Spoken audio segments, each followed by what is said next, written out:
La fille extraterrestre que j'ai raccompagnée chez elle est revenue avec sa mère.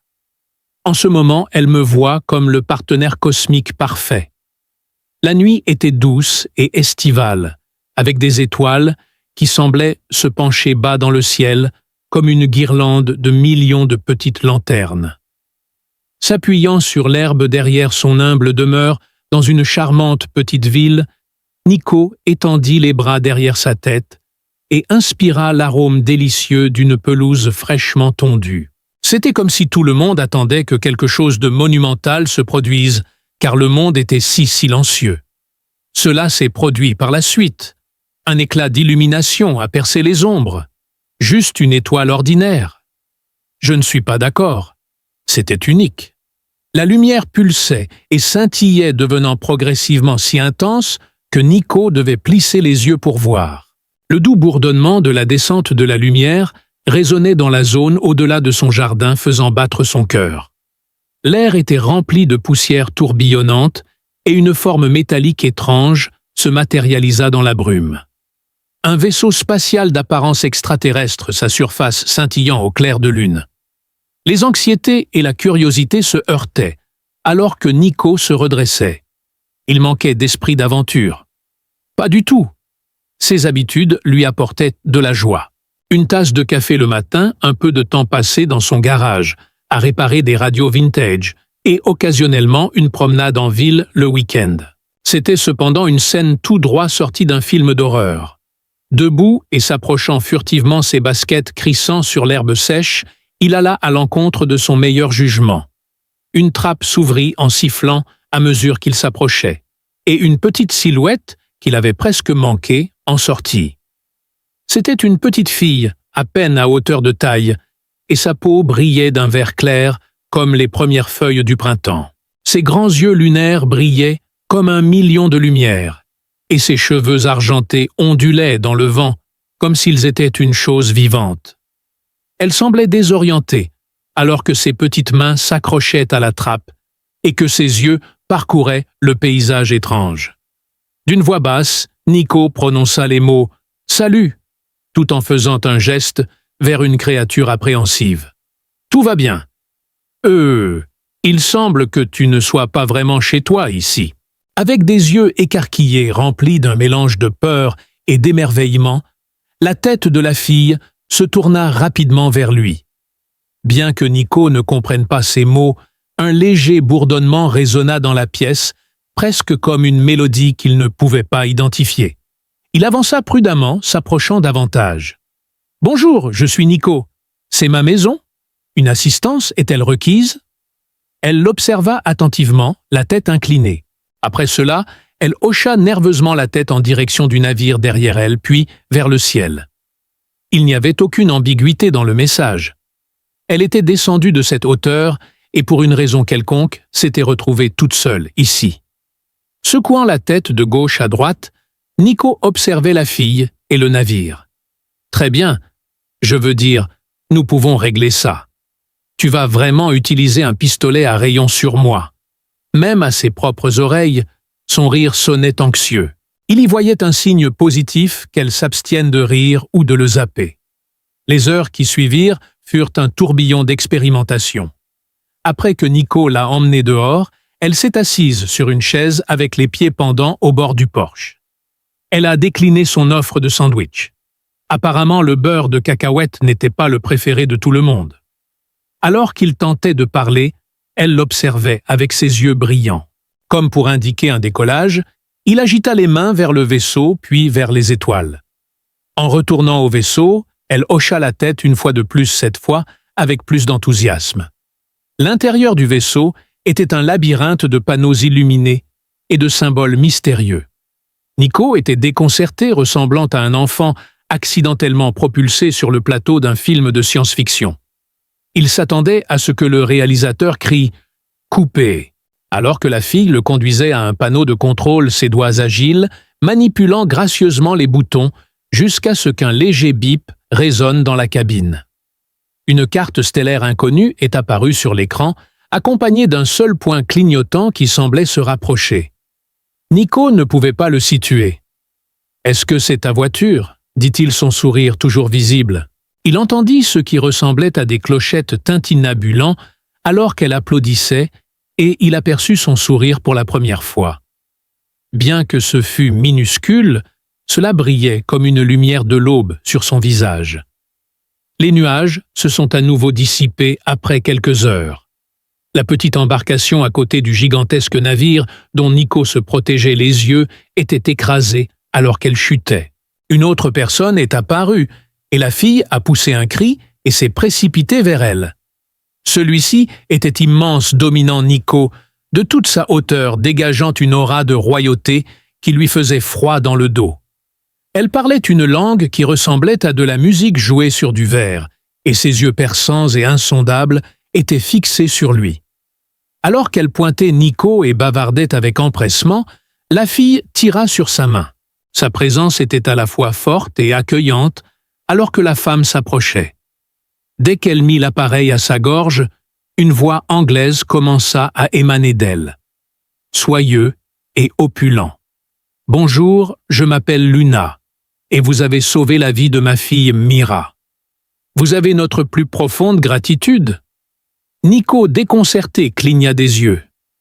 Une petite chose, je suppose. L'incertitude la saisit.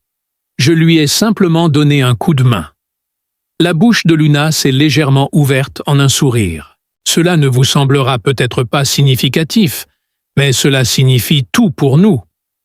Elle plaça une petite orbe brillante dans sa paume et la lui tendit, comme un cadeau de remerciement. « Tiens-le bien !» Luna et Mira saisirent leur vaisseau spatial avant qu'il n'ait eu le temps de répondre. Après que la fille ait fait un dernier signe de la main, le vaisseau spatial a décollé et a disparu dans le ciel nocturne. Avec une douce pulsation qui ressemblait à un battement de cœur, Nico se tenait là, regardant la sphère dans sa paume.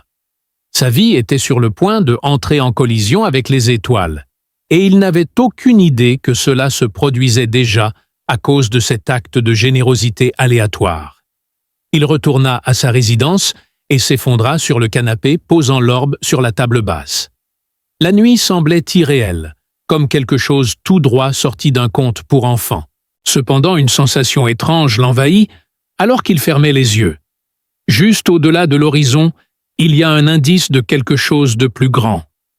Il sourit à lui-même inconscient du fait que le cosmos avait encore plus à lui offrir. Bien au contraire. Tout était revenu à la normale le lendemain matin, du moins dans son esprit. Au-dessus de la paisible ville, le soleil commença à se lever, écoutant le chant des oiseaux dehors, près de sa fenêtre. Et Nico sortit en boitant pour prendre son café du matin dans la cuisine.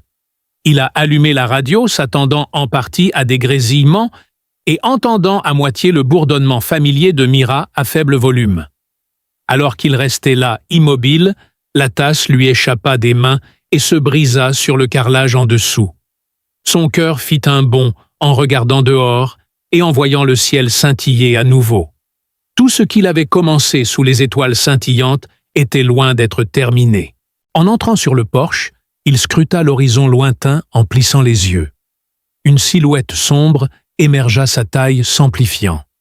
Les extraterrestres ne faisaient pas que passer cette fois-ci, réalisa Nico, avec un mélange de peur et d'exaltation. Leur retour était accompagné d'un besoin significatif de quoi que ce soit de sa part. Une agitation frénétique emplissait l'air, alors que le navire glissait à nouveau sa coque, réfléchissant la lumière matinale. Alors que Nico se forçait à avaler la balle dans sa poche, devenait plus lumineuse, comme si elle pressentait une menace imminente. Le poids de la présence de Luna était comme une tempête qui se préparait alors qu'elle sortait ses yeux rivés sur lui. Ma visite était plus qu'une simple note de remerciement. C'était le premier pas vers une aventure sauvage qui l'emmènerait dans l'espace, loin de son existence paisible de villageois. « Prêt ou pas ?» murmura-t-il à lui-même. Toujours sur son porche, Nico se figea en disant « C'est parti !» Le soleil frais du matin avait à peine atténué le frisson qui lui parcourait le dos. Le gigantesque vaisseau dominait son jardin, engloutissant la moitié de l'herbe dans son ombre. La sphère dans sa poche semblait orchestrer tout. Son pouls rythmique correspondait à celui d'un second battement de cœur. Luna avança ses mèches argentées scintillantes, reflétant l'illumination comme un spectacle pyrotechnique de lumière stellaire en fusion. Pour un homme qui avait passé la nuit à décider entre une pizza et des tacos, sa présence était un peu trop écrasante. Elle était imposante, charismatique et envoûtante. « Bonjour encore », murmura Nico, sa voix tremblant comme celle d'un préadolescent. Pour donner l'impression qu'il n'allait pas partir, il se racla la gorge. « Je ne m'attendais pas à ton retour rapide. Tout va bien avec Mira. » Le visage de Luna était impassible, sauf pour un mouvement de ses lèvres qui suggérait un rire. « Même si Mira va bien grâce à toi, je suis de retour pour quelque chose de bien plus important. » Le poids de sa voix veloutée fit se retourner l'estomac de Nico. Alors qu'elle s'approchait, un arôme subtil rappelant le jasmin et une charge électrique comme dans l'air juste avant une tempête flottait dans l'air. Il répliqua sa prise sur l'orbe se renforçant. « Écoute, je suis flatté, c'est de plus grande importance pour moi.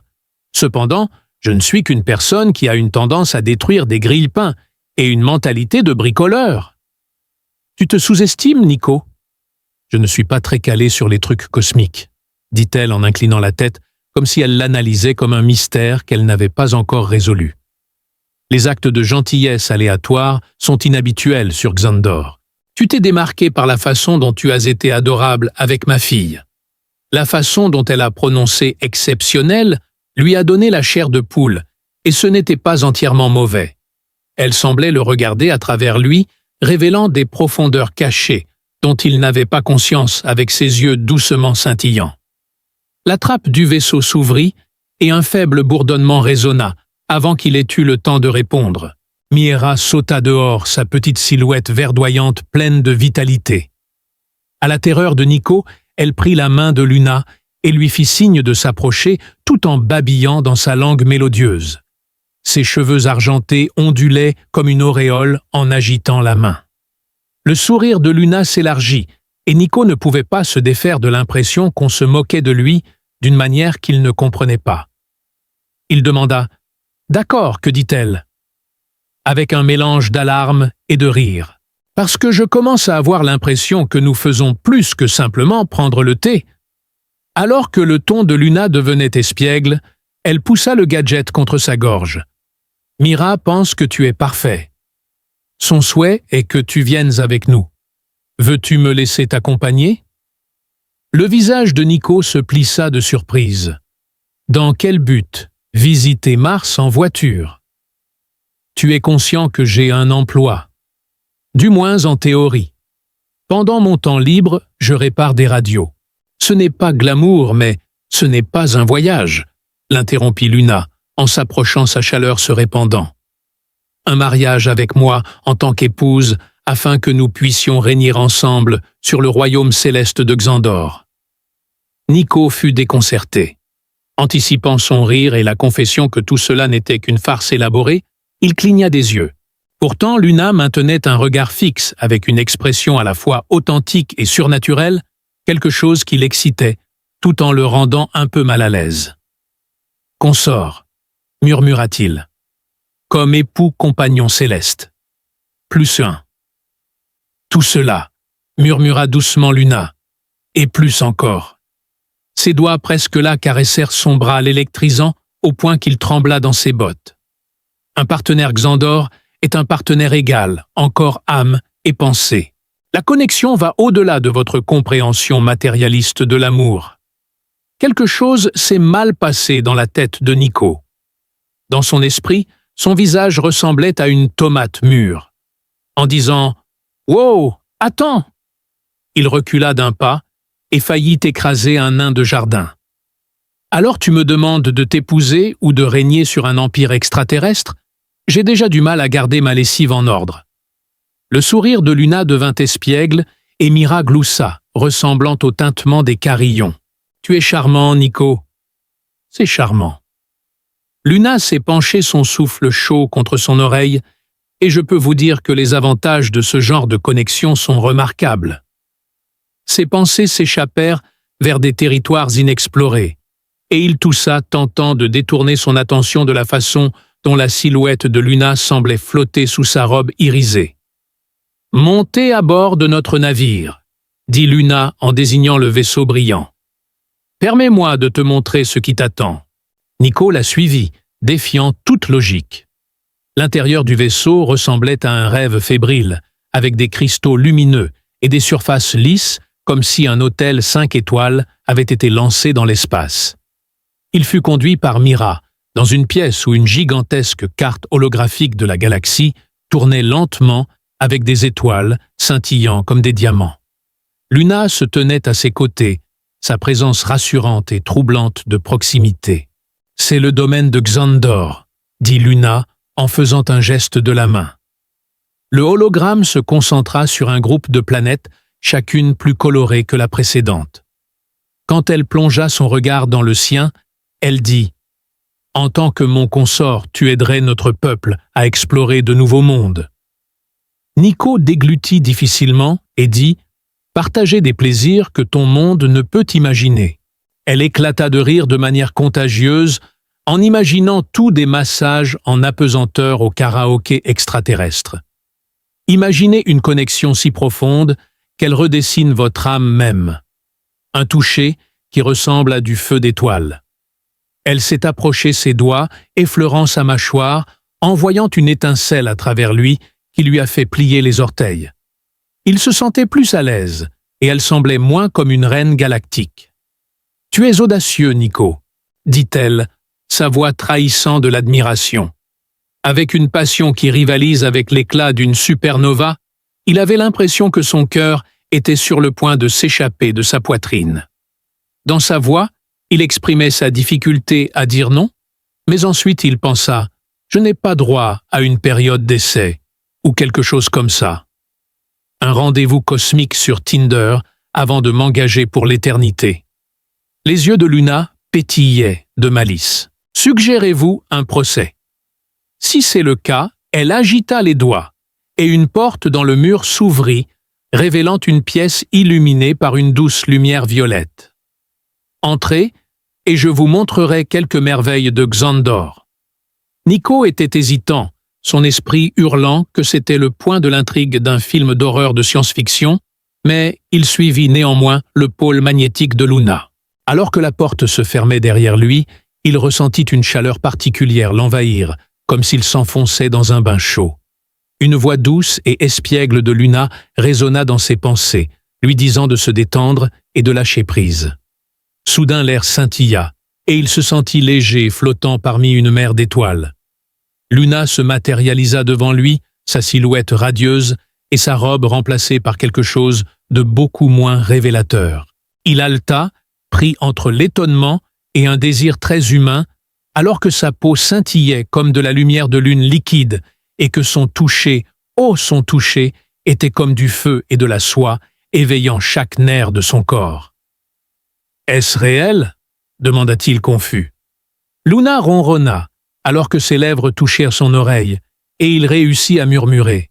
« Voici un aperçu de ce qui pourrait être à toi. » Alors qu'il était sur le point de se perdre complètement dans l'illusion, un bip assourdissant la brisa.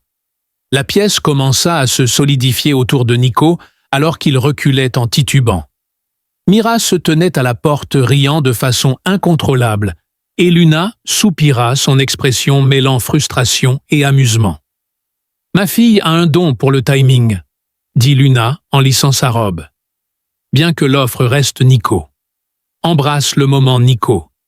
Les étoiles sont patientes, mais je ne le suis pas. » Alors que Luna et Mira faisaient leur chemin vers le pont du vaisseau, Nico s'affaissa contre le mur, son corps encore engourdi par la magie cosmique qu'elle venait d'exécuter. « Veux-tu te joindre à moi ?» Il la fixa son esprit, un tourbillon de désir de peur et d'un absurde besoin de rire. « J'ai besoin d'une minute, » dit-il en se massant le visage. « Ou peut-être une décennie. » Luna hocha la tête, son sourire promettant plus.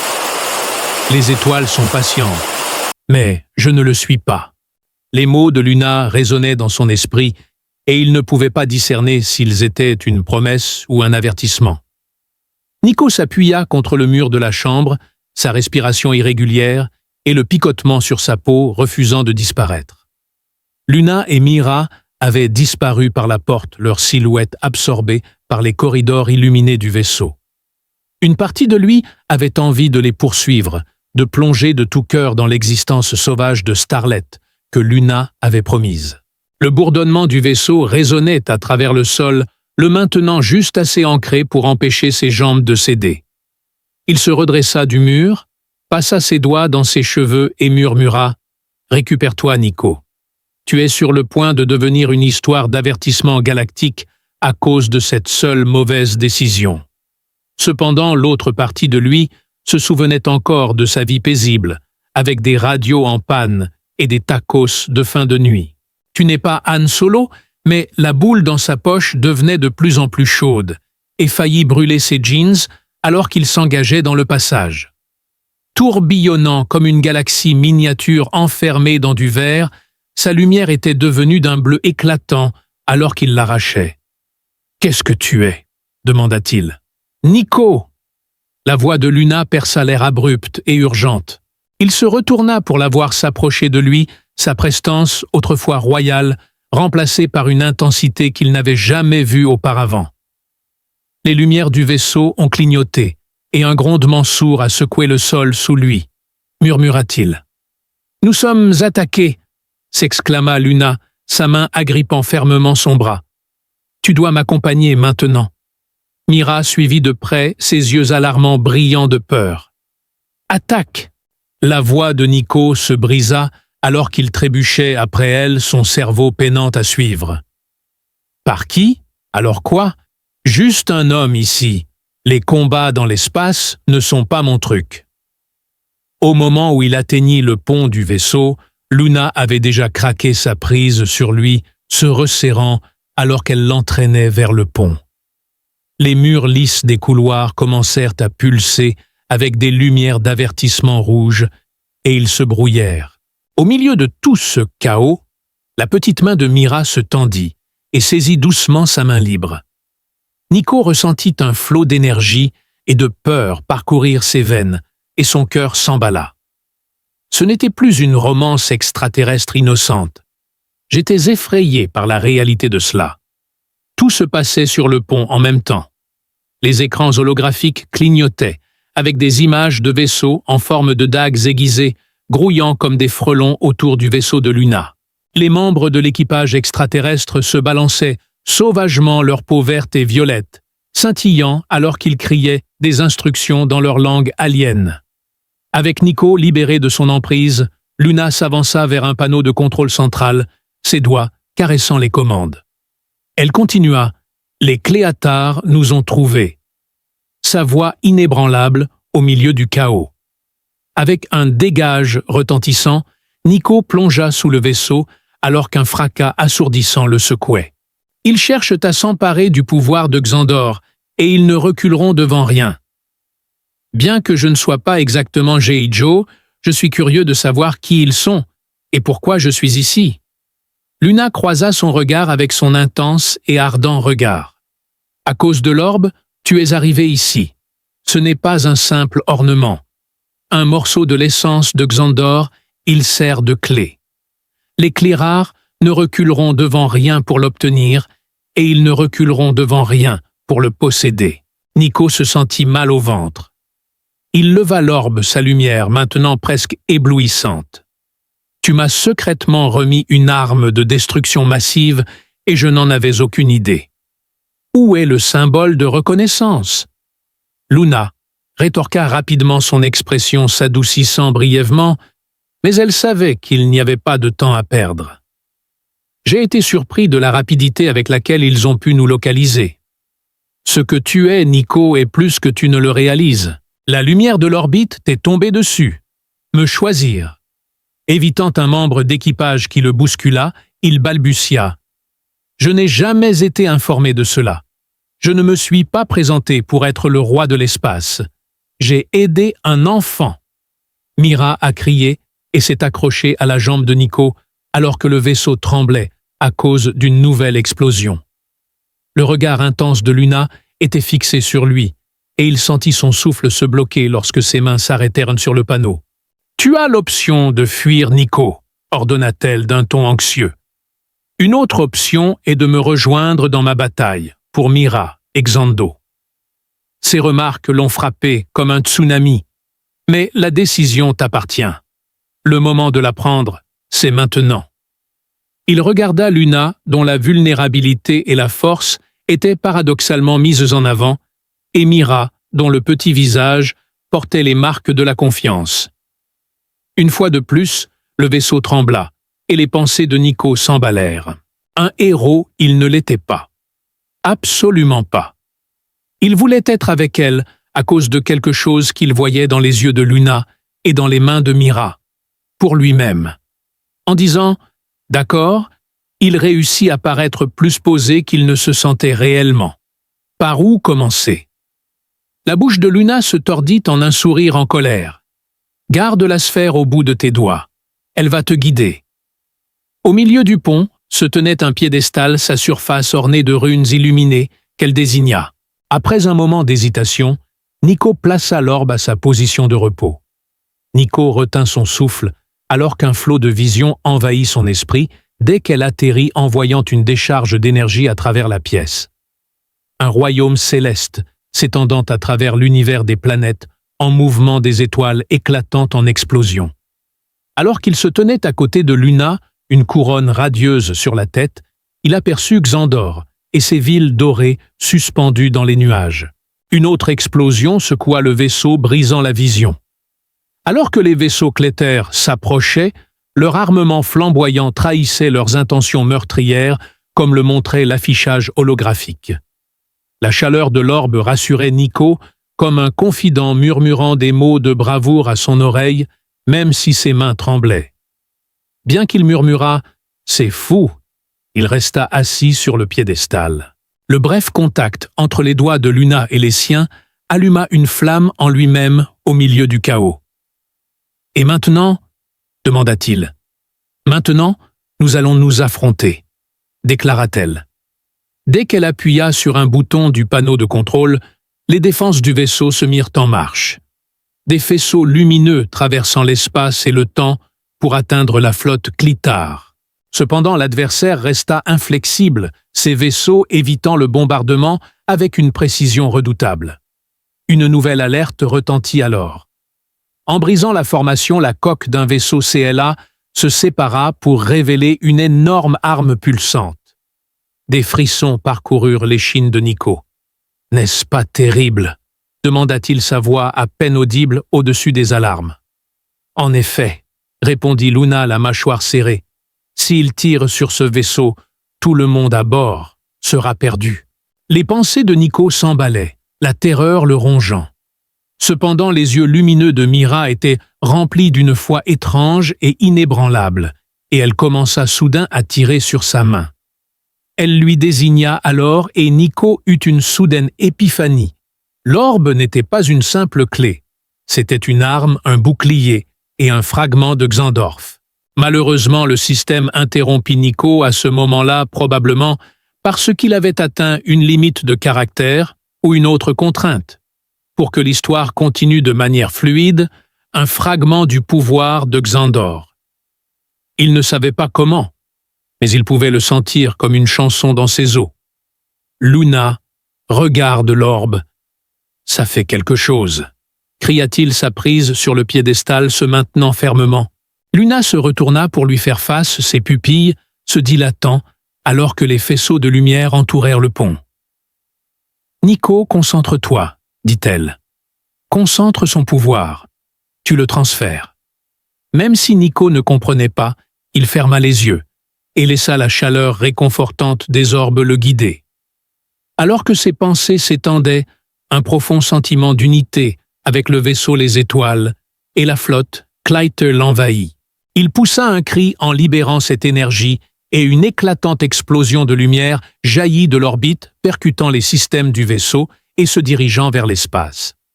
Dans une vive explosion de couleurs, l'énergie de l'orbite rencontra le faisceau mortel de l'arme Cléter alors qu'il se dirigeait vers eux, détournant l'attaque. Alors que la vague secouait leur système, la flotte ennemie trébucha et sombra. Une explosion de cris de joie éclata depuis la passerelle, alors que Mira, son rire ressemblant à de la musique, enlaçait les genoux de Nico. C'était une victoire éphémère cependant. Alors que l'écran holographique scintillait, un nouveau danger se matérialisa. Sortant de sa cachette, un gigantesque vaisseau-mère Clétar, son coq rempli d'armement. Luna pâlit. « C'est la reine », murmura-t-elle à voix basse. Nico sentit son cœur se serrer en entendant « Elle est là ». Dans sa main, la lumière des orbes s'estompe. En sauvant le vaisseau spatial, il avait peut-être scellé leur destin. Il réalisa maintenant que ce conflit était loin d'être terminé, alors que l'ombre du vaisseau-mère devenait plus grande. Le fait que la reine Clétar ne s'intéressait pas seulement à l'orbe était encore pire. Il était poursuivi par elle. Avec son contour aiguisé écrasant le vaisseau de Luna, le vaisseau-mère Clétar se tenait dans l'espace vide comme un prédateur évaluant sa proie. Au milieu du chaos sur le pont, le poing de Nico se serrait autour de l'orbe, son léger pouls servant de bouée de sauvetage. Leurs regards brillants passant entre la projection holographique et Nico qui restait immobile sur le piédestal, se sentant comme un cerf pris dans les phares cosmiques. Les célébrations de l'équipage avaient cédé la place à un silence nerveux. Le son craintif du nom murmuré de Luna. Leur reine résonne encore dans ses oreilles à ce jour.